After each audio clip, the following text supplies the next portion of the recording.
Hey, welcome back to Dealer Confidential, pulling the curtain back on dealership transactions. Greg, how are you today? Good afternoon, Hal. How are you today? I am fantastic, thank you. Good. And as usual, I have a few questions that I'm people sure have, you do. but this is Yes. different. They didn't send in these questions. I heard these loud and clear in person, and you know where they're coming from. What, the bar? Oh, no. Yeah. Oh, yeah. Yeah. Close. I wish I could. My students. Well, your students. Okay. Everybody knows, not everybody, but I'm teaching college students how to get into the automotive field and automotive business. They asked, believe it or not, they asked if the class could be on one of our podcasts, if we could broadcast from Interesting. this. And I didn't say no, and I didn't say yes. I think that would be a hoot. Maybe when it gets around Christmas time or around there, maybe we can do one of those fun remotes. Because probably a bunch of these guys are going to be inheriting dealerships. I don't have any women in the class, but that's not a negative. I mean, I'm sure next semester I'll see a few more women come in, which is important. We have to have that mix. But a lot of these kids are going to be inheriting dealerships, and some of them are working at their parents' dealerships already. So that's what a few weeks ago, I think I had that question as to, one student wanted to protect himself about moving forward and, retaining the dealership, which is a great question. So today, it's not a question. It's just a request. They want to be involved in a podcast. And I said, I'll talk to Hal, as I always do. I think it might be interesting. Yeah. It could be fun. I'm sure there's good questions that you get every week. Yeah, I do. I get a lot of, probing questions. A lot of it, believe it or not, a lot of it is not how do I hop up my car and make it go faster and handle better.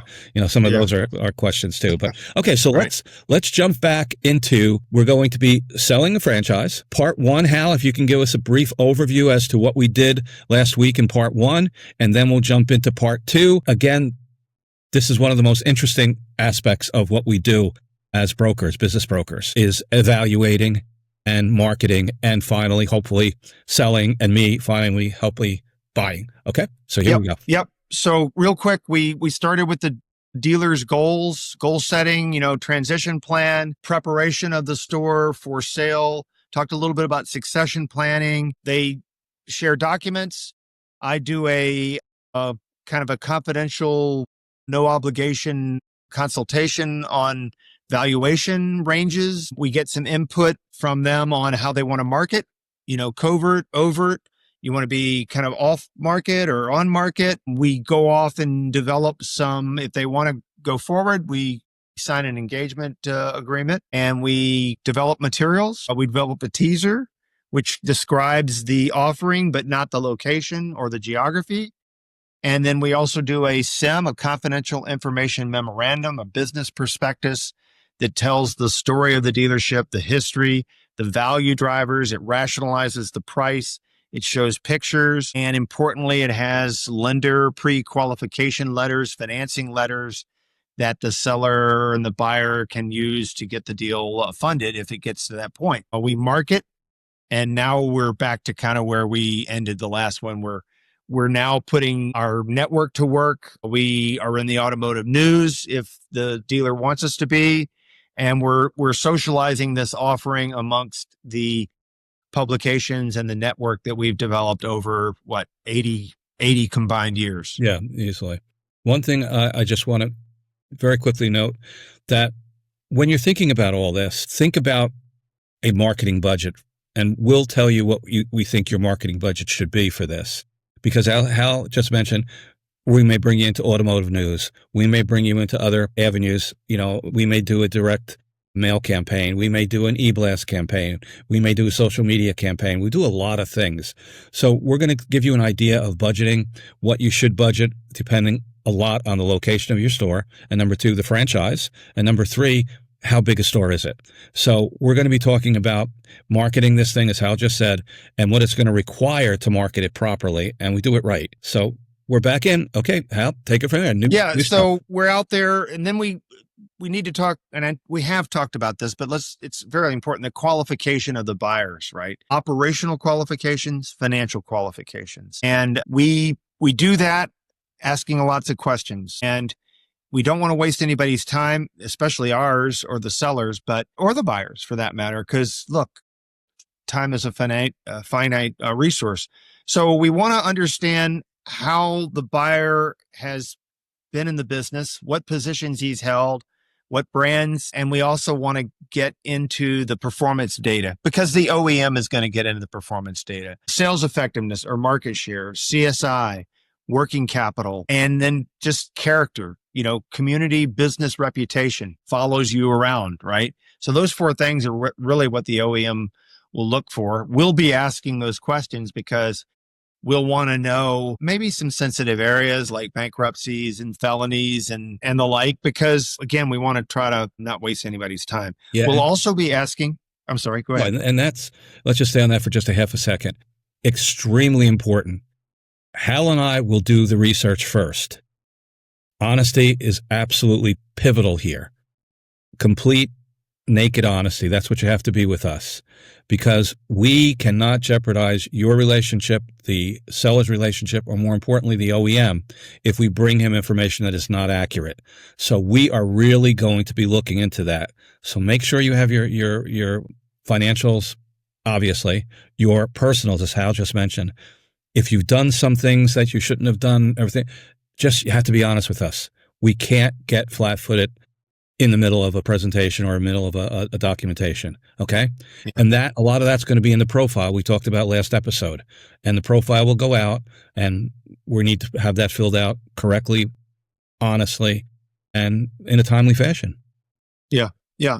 So operationally and then financial. And look, we're not trying to be nosy. We're not trying to get in your bank account or your investment accounts, but the seller and then the OEM. But the seller right now is not interested in negotiating a deal with someone who can't afford the store. And these things require capital. They absolutely do. They're working capital lines that you got to secure. There's floor plan lines that you got to secure. Typically, we'll get into this in a minute when we talk about the letter of intent, but there's exclusivity. So this is like taking the business off the market. We can't talk to anybody else. So before we do that, we want to make sure that we've got somebody who's a viable candidate operationally and financially. Yeah. And Hal, you just mentioned something that's important. The financial, how much money the selling dealer has in the bank is not important. It is important on the buyer side. We will absolutely look into every nook and cranny that you say you have money, and we need to validate every single penny of that before we move this forward.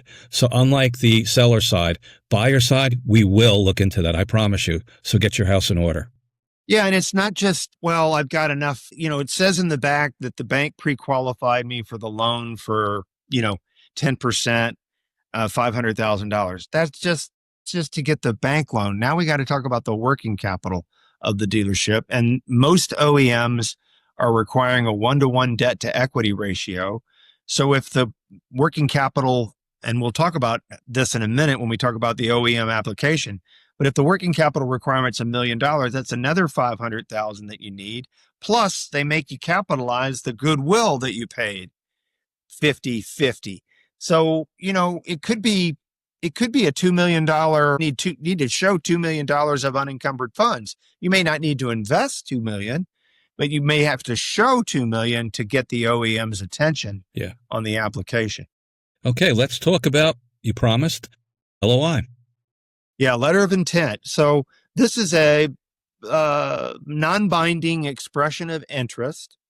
Typically has the purchase price in it. It'll talk about funding. It'll talk about timing. It'll talk about some of the aspects, high-level aspects of the deal, not specifics. And it'll also have two things that are generally binding. It's non-binding, and we'll talk about that in a minute. Why is it non-binding? But there are two things that are binding that you should be aware of. One is confidentiality. We're not, buyer and seller can't talk about this deal with outside parties. And two is exclusivity. The buyer will want a period of time to spend time and resources, i.e. hire an attorney and start to do due diligence. He'll want a period of time where he is protected from some other party coming in and taking the deal away from him. Okay. Now, as As a broker, I'm going to try to minimize that on the sell side because I don't want to take the business off the market for an extended period of time if this deal doesn't fly. It'll be, I try to keep it to 30 to 45 days. That doesn't mean that the due diligence ends in 45 days. It means I need to see a purchase contract in 45 days. The purchase contract will also have exclusivity. So we know it's going to be a 90 to 120 probably days from LOI to approval, but we'll want to see a genuine cadence and commitment on the part of the buyer to get to a legally binding contract, also known as an asset purchase agreement, APA for short. We got a lot of acronyms we're throwing around here, LOI and APA. And and the seller doesn't like to give any exclusivity because he wants to shop it until it gets bought. But a serious buyer will generally want some time, some cover, protective cover, to be able to get his financing in order, do some early due diligence, and get the ball rolling on a purchase contract. And he's spending money and he's spending time and he deserves that. And I'm sure, Greg, when you're representing a buyer, you're going to ask for some exclusivity, right? Yeah, there's one thing that you have to mention is that prior to the LOI, the seller and or buyer has signed agreements with us, have signed brokerage agreements and consulting agreements with Hal and I. So we're kind of protected in the sense of we have the information, the dealer is comfortable, both dealer and buyer are comfortable with us. They've signed our agreements. So the LOI is really for either buyer or seller, the individuals, not for us, because we already have our agreements with the buyer or the seller. Yeah, we're not even at this point without an agreement. Yeah. Correct. Correct. We don't start marketing until we have an agreement. Yeah. Correct. Exactly. So we're at the LOI. We'll talk about the LOI a little bit more in the next upcoming episodes because it's an easy document, but it's a difficult document. Sometimes they're 2 pages. I've seen LOIs that are 10 pages, right? There's some very detailed. You could almost say that they're purchase contracts. Yeah. In essence, everything is mentioned, how we handle the used cars, how we handle the parts, how we're going to evaluate the FFE, the furniture, fixtures, and equipment, et cetera, et cetera. So you got the LOI. Let's just assume we've got an LOI now. The seller has signed it. The buyer has signed it. And now we're kicking off what's called due diligence, the due diligence process. Typically, the buyer, through Greg's help, will develop a list of things that they want to see about the dealership. This is while they are now talking to a bank or while they're talking to an attorney, but they'll want things like tax returns. They'll want things like information on the personnel. What do the pay plans look like? What's the tenure of the personnel? They'll ask things of, hey, what kind of contracts do you have in place? Who are you flooring the dealership with if it's not already mentioned in the SIM? How are we going to handle used cars? Are we going to use Manheim Market Report, Kelly Blue Book? What are we going to do? All of these I call them little gears that turn the medium-sized gears that turn the big gears on a deal. That'll all start to get uncovered in due diligence. Right. And that is more of a subject after we've submitted the purchase proposal. None of this information per se is necessary for the LOI. The LOI, as Hal said, it's either a 1-page, 2-page, 3-page. It's very simple, very concise. Hey, listen, it's giving us an opportunity to take a look and to start the due diligence. Real due diligence doesn't kick in until we have the purchase agreement, and that is going to be there's kind of pre-due diligence. Yeah. Purchase agreement and then post. Yeah, definitely. Right. Definitely. Exactly. But the extent of think about it. The dealer is going to protect some information until he has a legally binding contract, right? And he should. Yeah. And he absolutely should. So we've already outlined in episode 1 and now just 2 as a background what our roles, both buyer and seller roles in the process. But now we've got about 15 minutes. Let's talk about managing the closing process because that is, God, I've had a couple of deals blow up right at the bench. And I'm sure you have too. Yeah. And we never want to get to that point. So let's discuss a little bit about what the managing the closing proposal, managing the closing of the whole process, managing what we can or shouldn't do. And again, realize that that's probably 2 episodes by itself. Yeah. Well, this is that we're now heavy involvement of the attorneys, right? Both buyer and seller. We've talked about the importance of picking an automotive, familiar, experienced attorney because we've got all this jargon and convention that's unique to automotive. And the APA, the asset purchase agreement, is now being volleyed back and forth between the lawyers. We as brokers are making sure that the deal terms are consistent with what was communicated and agreed to on the LOI, but there's a lot of legalese. There's a lot of reps and warranties, representations and warranties. There's, security deposits. There's any number of conditions that the buyer has to meet to affect closing. And then there's some seller conditions, right? He's got to run the business as he normally does.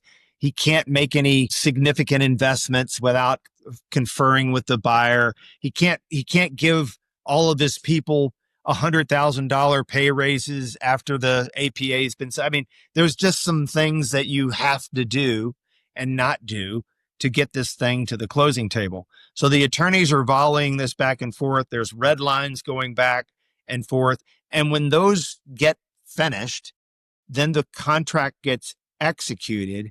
And that's when I, as the selling broker, will write a letter for the dealer, the selling dealer's signature, put it on his letterhead, and it will accompany the asset purchase agreement to the OEM.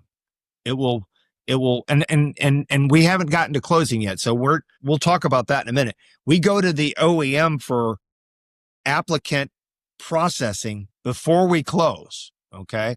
We have to get the green light from the OEM to close. All right. So this is, I can't emphasize this enough. Don't do this. Don't do this alone. Do this with somebody that's been inside the OEM, that's done hundreds of these things, that knows what you're going to be asked, that knows the information that you need to have in your package, that can help you with the sales and profit forecast, that's going to generate the investment guide and your working capital. There's just hundreds of things that need to be done to successfully get approval to close this transaction. Yeah, and a good point, perfect point. We have different lawyers. Hal has his group of selling lawyers. I have my group of buying lawyers. So it's not the same lawyer. Obviously we can't because it'd be conflict of interest. So we have experts in both areas, but buying and selling, that we will, of course, contract for you, depending on which way you're going, whether you're a buyer or a seller. But we have experts in those areas too that we'll bring on board. And of course, there is some familiarity, and that's intentional, because the closer everyone is to each other and understand this, the likelihood of a successful deal is going to happen. Okay? There's no adversarial positions between my lawyers and Hal's lawyers and everything else. We just want to get the deal done. So always in the back of your mind, remember that that's our primary objective, closing this deal. Yeah, absolutely. So we got the OEM letter from the seller, and it accompanies, and it's just a nice gesture to do that. You pop it on top of the APA, it goes to the OEM, and we work with, and Greg, if Greg's the buy-side broker, he knows the process well. He probably needs less help than somebody that I typically work with, perhaps. But we together will help the buyer get the OEM approval. All right. And that is, there's an application. There's some verification of funds. Again, we talked about this before. Why did we do it earlier? Because the OEM's going to do it now, and they're going to lay it all out there, and they're going to tell us, they're going to do a background check. Absolutely. Why did we ask if there were any felonies or bankruptcies? Because it's going to come up with the OEM, and we don't want any surprises. In fact, if we know about it ahead of time, we may be able to mitigate the ill consequences associated with some mistakes that were made in the past. It's called expunging.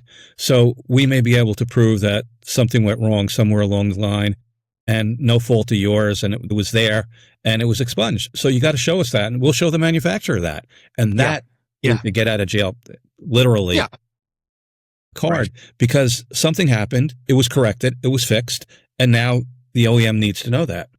Yeah. Yeah. And so there's probably 25, 30 things, maybe even more. There's signups for various programs that the OEMs has. They're going to do a facility evaluation, and they may have some recommendations for the facility in terms to bring it up for standards. Oh, by the way, in the background, the bank's got a whole nother work stream going on, right? They're going to be doing real estate appraisals if that's involved. They're going to be doing the phase 1 environmental studies if that's going on. There's a lot of this stuff, a lot of noise. We can't even cover it all on a podcast. No, you can't. There's so many moving parts. It's all going on at the same time. And when Greg said, well, what does the broker do? We're managing all of these various work streams, trying to keep everything on track timing wise and resolving any issues that come up that get in the way of our closing. Right. Exactly. And they're hundreds. They're hundreds. I'll give you one example. This always comes up. I don't know why we have to do this every time, but there are banks that want to secure assets that they're not loaning against. So the lending bank, they're not floor planning. They're just providing the loan for the business, for the parts and for the FFE, but they want to secure the new vehicle cars, right? Well, that's not going to happen. The floor plan company, Ford Credit or GM Holding or whoever it is, Ally, they're going to want to secure the cars, and sometimes they want to secure the FFE. Well, guess what? That's not going to happen if they're not loaning on it. So all of these they call it intercreditor security agreements, will be playing referee in many cases with these lending sources to resolve those issues. Yeah. I think, well, we've got about 7 minutes left, Hal. So we're to the closing point. I think you're right. Now, the post-closing and launch and all that other stuff, that will be covered under future podcasts. We'll be talking about a whole after close and how we come in. Yeah, it's important for the buyer and the seller to get on the same page with the communication messages and the timing of those communication messages around this transition. And we have ideas and success stories and best practices that we can share with both parties to make that go as smoothly and as effectively as possible. But this is kind of unique, and I'll try to be succinct here. So we've finished everything now at the OEM, and the OEM says, you know what? It looks good. You've got a green light to close. They'll have already sent out the sales and service agreements to the buyer, and the buyer will have signed them with Greg's help. They'll be sent back to the OEM, but they will not be executed by the OEM until after closing. Because think about it. The OEM wants to have a successful termination of a store before it appoints a new store. So we will sit in the closing, and there's a form that gets filled out that gets sent to the OEM that says, hey, this deal was consummated. Closing was successful. Then the OEM goes in and unplugs one dealer and plugs another dealer in systems wise. Think about all the systems that are in the background, all of the different liens and security agreements and floor plans and customer programs and all that stuff. They'll then execute the sales and service agreements once they get notification that the closing has been successful, and the new dealer will get the executed sales and service documents even after closing from the OEM. The OEM, it sounds like they could be the spoiler. They are the spoiler. Oh, they own the franchise. I mean, you may have bought it, but that doesn't mean anything. It doesn't mean it's going to happen. Yeah. And yeah, we got about 4 minutes left. There is such a thing as a dealer, the manufacturer coming in and stopping the purchase and taking it over themselves or closing the point. I mean, I think we talked about that in one of the other podcasts. I think we'll talk about that in the future because that is a real life thing. And that's where Hal and my experience at the OEM level and knowing these people at the highest levels in the corporations really does help, because the last thing we want to do is go down a path when we knew that this manufacturer was going to attempt to close this point or take a right of first refusal or the right to purchase option, take advantage of that. So Yeah, we know we'll that know in advance. before we get to that point, Yeah. but yeah, it'll be late in the process, and the seller, effectively the OEM matches the deal Right. with the buyer, and the seller generally gets their money, although there's certain things that don't always line up one to one, like used vehicles. It's the buyer that gets really put off, if you will. Yeah, so we'll discuss that You in know. a lot of later podcasts, Yeah. because it's happening. I hate to say it, but it's happening more and more because Yeah. manufacturers are looking to close Yep. points, consolidate points, and maybe take a bad dealer and replace them with a minority. We talked about minorities already. Yep. So all of that is what we'll be covering. Again, we covered it a little bit in a couple of our podcasts in the past, I think 3 and 4. We're going to be talking a little bit more about that as we progress in the next few weeks, because it's all about the close. That's what it's all about. Sure. Without the close, we have nothing. Good point. Yeah. Recap. Hal, quick recap of selling your dealership. Yeah. You've got preparation.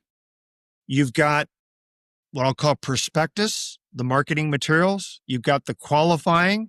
You've got the offer. You've got the acceptance and the OEM approval, and you've got closing. So there's 6 major steps, and then there's just tons of little work streams within those six steps. Don't do that. Don't do that alone. Yeah, it's crazy. Now, how's this for an ending? You ready? Yeah. You ready, Hal? Yeah, I'm ready. Wow. That is me and my father with one of my Shelbys. Nice. Isn't that? It's a little bit back in time, but I pulled this out because you're going to make me cry being a Ford guy like I am. A couple of my kids my students wanted to see this, and it's a 69 Shelby GT500 Cobra Jet. Yeah. Yeah. And very nice. Convertible. Blue with a white stripe there. That's for you, Hal. That's one of your cars. Yeah. You probably built that for me. I'd like to drive that this weekend, Greg. Could you make that happen? I can. You got to go into the warehouse and pull it out. This was great. Really, really good episode.